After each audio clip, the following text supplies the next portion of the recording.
Training. Just the word can send a shiver down the spine of even the most seasoned employee. It conjures images of long, dreary sessions filled with slideshows that could put a caffeine-fueled squirrel to sleep. And let's be honest, how many of us have sat through a training workshop, nodding along, while our minds drift to what we'll have for lunch or how we can escape the room without being noticed? It's a universal experience, and one that begs the question, why is training so often a colossal waste of time? Let's take a moment to unpack this. You see, training in the corporate world is often treated like a box-checking exercise. It's a way for management to say, look, we care about employee development, without actually doing anything substantial. But here's the kicker. Most of the time, it doesn't work. According to a survey of 1,500 managers, a whopping 75% were dissatisfied with their company's learning and development functions. That's right. 3/4 of managers feel like their training programs are about as useful as a chocolate teapot. Why? Because when you throw a bunch of people into a room and tell them they need to learn something, the magic of genuine learning gets sucked right out the window. The very essence of what makes learning valuable, context, relevance, and application, vanishes. Instead, we get generic courses that could just as easily apply to someone in a completely different industry or role. It's like trying to learn how to cook by watching a chef whip up a soufflé when you're just trying to figure out how to boil water. And let's talk about the instructors. More often than not, they're brought in from outside the organization, armed with a PowerPoint presentation and a one-size-fits-all approach. They have no real connection to the day-to-day challenges that employees face. They don't know what problems need solving or what skills are genuinely required. It's like a doctor prescribing medication without ever having seen the patient. But here's the kicker. Learning is most effective when it's relevant to what we're actually doing. When we face a problem that needs solving, that's when we really buckle down and learn. Think about it. When was the last time you truly learned something that stuck? Chances are, it was when you were knee-deep in a project, trying to figure out how to overcome a specific challenge. That's when you dug deep, researched, tested ideas, and found solutions.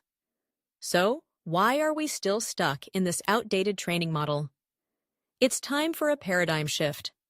Instead of top-down training dictated by executives who are out of touch with the realities of the workplace, we need to embrace a decentralized approach. Let's empower the people who are actually doing the work to share their knowledge and skills. When someone discovers a tool or technique that makes their job easier, they should be the ones leading the training. Imagine a workplace where learning happens organically. A colleague stumbles upon a new software that streamlines a process. Instead of waiting for the next scheduled training session, they share their discovery in a casual team meeting. Everyone gathers around, eager to learn from someone who's actually using the tool in real time. No flashy presentations, no formalities, just genuine knowledge sharing. This isn't just a pipe dream, it's entirely possible. When training is relevant, timely, and led by those who understand the nuances of the work, the results can be astounding. Employees are more likely to engage with the material, ask questions, and apply what they learn right away. This, in turn, leads to better retention of information and a more skilled workforce. But let's not kid ourselves. This isn't just about making training better for employees. It's about making training work for the organization as a whole.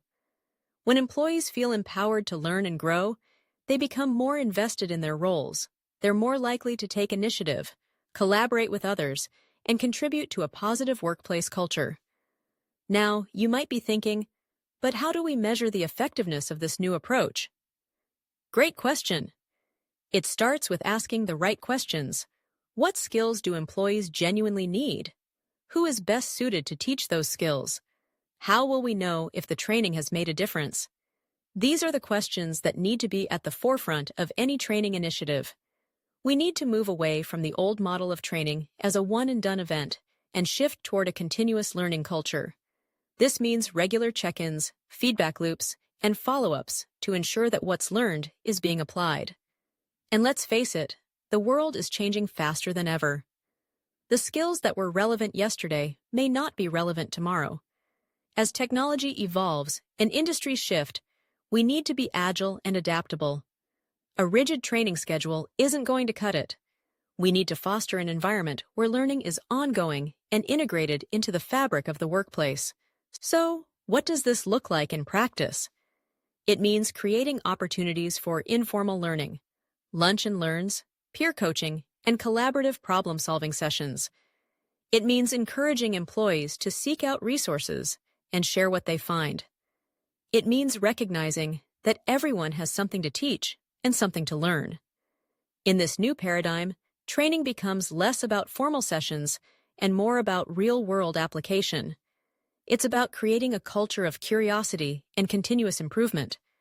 When we embrace this mindset, we not only enhance individual skills, but also drive organizational success. Let's be clear, training isn't inherently bad. It can be incredibly valuable when done right. The key is to shift our thinking from training as a checkbox to training as a pathway to growth. When we do this, we unlock the potential for greater engagement, higher performance, and ultimately, a more fulfilling workplace. So, the next time you find yourself in a training session, ask yourself, is this relevant? Is this applicable? Am I truly learning something that I can use? If the answer is no, it might be time to rethink how we approach learning and development. Because at the end of the day, true growth doesn't come from sitting in a room for hours, but from facing challenges head-on and learning from each other in the process. Let's make training meaningful again. Let's transform it from a dreaded obligation into an opportunity for real growth and connection. Because, after all, it's not about the seminar, it's about the grit, the real-life application, and the willingness to learn from one another. That's where the magic happens.